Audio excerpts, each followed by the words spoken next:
Hello students, welcome Apsa English welcomes you. Apsa English आपका स्वागत करता है तहे दिल से। दोस्तों, आशा करता हूँ कि जितने भी वीडियो अपलोड होती है आपको समझ में आता होगा। अगर नहीं समझ में आता है तो आप कमेंट जरूर किया करिए। चलिए, आज के इस टॉपिक में हम लोग पढ़ेंगे use of preposition since and far. Since कब लगता है, फार कब लगता है, उसका प्रयोग हम पढ़ेंगे। संबंध सूचक अव्यय, संबंध बोधक अव्यय, सिंस और फार का प्रयोग। सिंस मीन्स होता है से, और फार मीन्स भी होता है से, के लिए, वास्ते। तो सिंस इतना सा केयर कीजिए कि जब निश्चित समय के लिए जब से आ जाए, कोई काम एक निश्चित समय से शुरू हुआ हो और जारी हो, तो वहाँ पर से के लिए हम सिंस लगाएंगे। देखिए, इसका प्रयोग निश्चित समय के लिए होता है, जैसे सुबह से, शाम से, 2 बजे से, कोई निश्चित तिथि हो, सन हो, तो वहाँ पर से शब्द के लिए आपका सिंस लगता है। फॉर एग्जाम्पल देख लीजिए, वह सुबह से कठिन परिश्रम कर रहा है। सॉरी, यहाँ पर हाई कर दीजिएगा, हूँ है। वह सुबह से कठिन परिश्रम कर रहा है। यहाँ से देखिए, सुबह से, यह सुबह से आपका निश्चित टाइम है, शाम से, सुबह से, दोपहर से, ठीक है। तो यह निश्चित समय होता है। कोई तारीख हो महीने का, जैसे 5 दिसंबर से 2020 से, यह निश्चित समय है, तो वहाँ पर से शब्द के लिए आपका सिंस लगता है। जैसे वह सुबह से कठिन परिश्रम कर रहा है, he has been working hard since morning. यह आपका प्रेजेंट परफेक्ट कंटिन्यूअस है। और सेकेंड नंबर पर देख लीजिए, आपका अनामिका सन 1990 से दिल्ली में रह रही थी। यहाँ पर परफेक्ट कंटिन्यूअस है, लेकिन पास्ट का है, था थी लग रहा है। तो अनामिका सन 1990 से दिल्ली में रह रही थी। एक निश्चित समय है और कार्य जारी था, तो वहाँ पर आपका पास्ट परफेक्ट कंटिन्यूअस हो गया। पास्ट परफेक्ट और प्रेजेंट परफेक्ट कंटिन्यूअस को बनाने के लिए हैज, हैव बीन और हैड बीन का इस्तेमाल होता है, और एमवी का फर्स्ट फॉर्म होता है। फर्स्ट फॉर्म में आईएनजी जोड़ देते हैं। देखिए, Anamika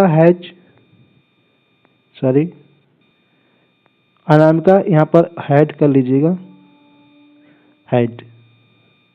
Anamika had been living in Delhi since 1990। Anamika had been living in Delhi since 1990, यानी 1990 से दिल्ली में रह रही थी। तो आपने देखा, एक निश्चित समय के लिए आपने सिंस लगा रहे हैं।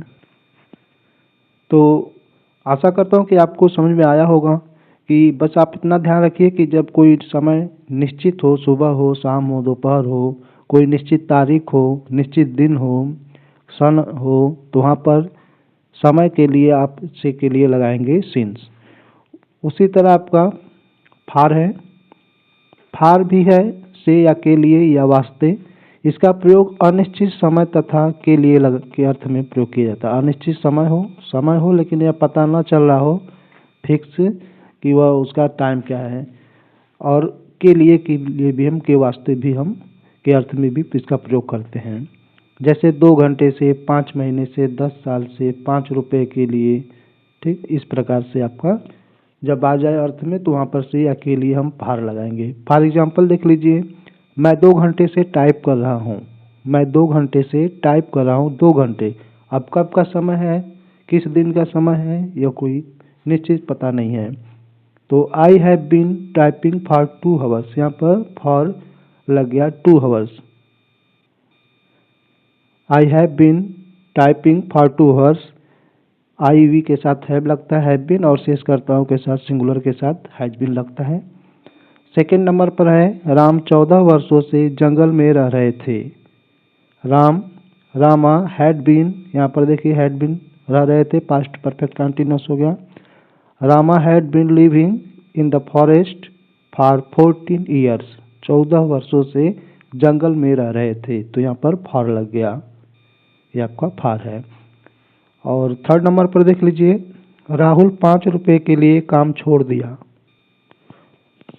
राहुल 5 रुपए के लिए काम छोड़ दिया या 5 रुपए वास्ते काम छोड़ दिया, तो Rahul left his job for 5 rupees. यहाँ पर फॉर के लिए आपका आ गया, फॉर आ गया। तो आपने देखा कि से या के लिए या अनिश्चित समय से, समय के लिए जब से शब्द आ जाए और के लिए के शब्द आ जाए तो वहाँ पर हमने फॉर लगाया। तो इस प्रकार से जब भी सेंटेंस आपको मिलेगा तो निश्चित समय के लिए सिंस लगाएंगे और अनिश्चित समय के लिए या वास्ते या के लिए आप फॉर लगाएंगे। तो आशा करता हूँ कि आपको समझ में आया होगा। अगर वीडियो समझ में आई है तो लाइक ज़रूर कर दीजिए, वीडियो को शेयर भी कीजिए। अगर चैनल को अभी तक सब्सक्राइब नहीं किया तो चैनल को सब्सक्राइब भी कर लीजिए। चलिए आज के लिए बस इतना ही, हम लोग फिर मिलेंगे अगले वीडियो में अगले टॉपिक के साथ। तब तक अपना ख्याल रखिए, मुस्कुराते रहिए, बाय बाय।